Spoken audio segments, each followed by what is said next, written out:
Hello everyone, this is the healinggrapevine.com, and today we're going to talk about Lyme disease, and I have with me the curator and CEO of healinggrapevine.com, Ramona Melvin, and she's going to guide me through the process of a couple of basic insights into Lyme disease. Now, Wikipedia talks about Lyme disease as being an emerging and infectious disease caused by at least 3 species of bacteria belonging to genus Borrelia, and so on and so forth.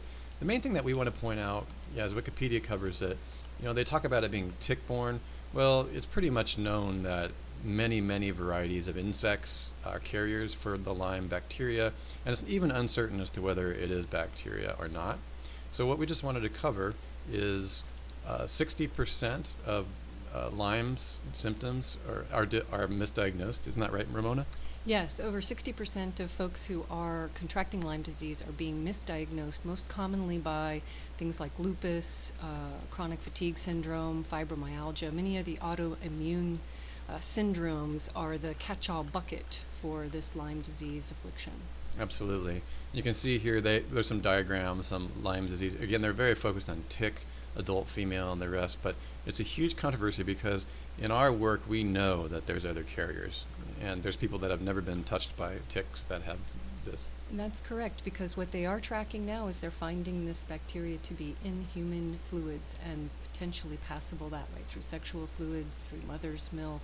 So the vectors now are really taking it off the charts. Yeah, and some of you may already know there's a pretty major privately created film called Under Our Skin, and it features a young woman who actually died of Lyme.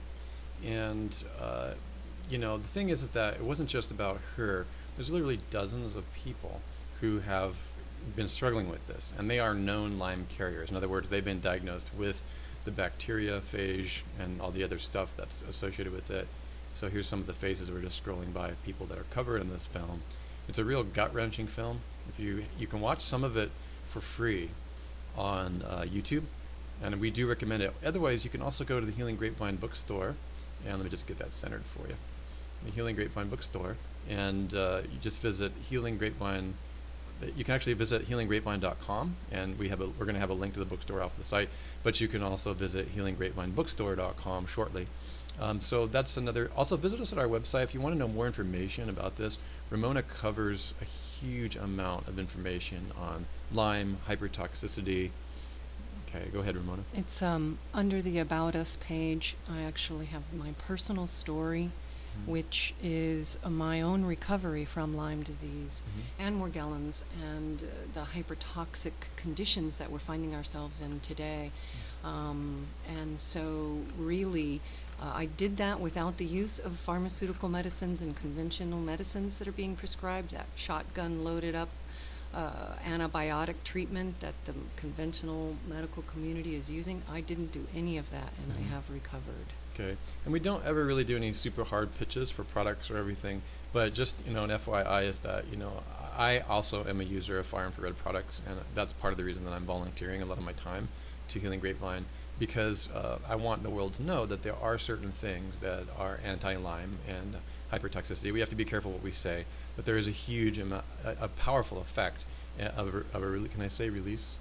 Yes. Release the toxins, recover the light is exactly the key to your health today. Right. So go ahead and visit us at healinggrapevine.com, and we look forward to adding you to our newsletter, and we'll be providing you with tons of videos over the next few months. And may the next successful recovery story be yours. Okay, this is Healing Grapevine signing off.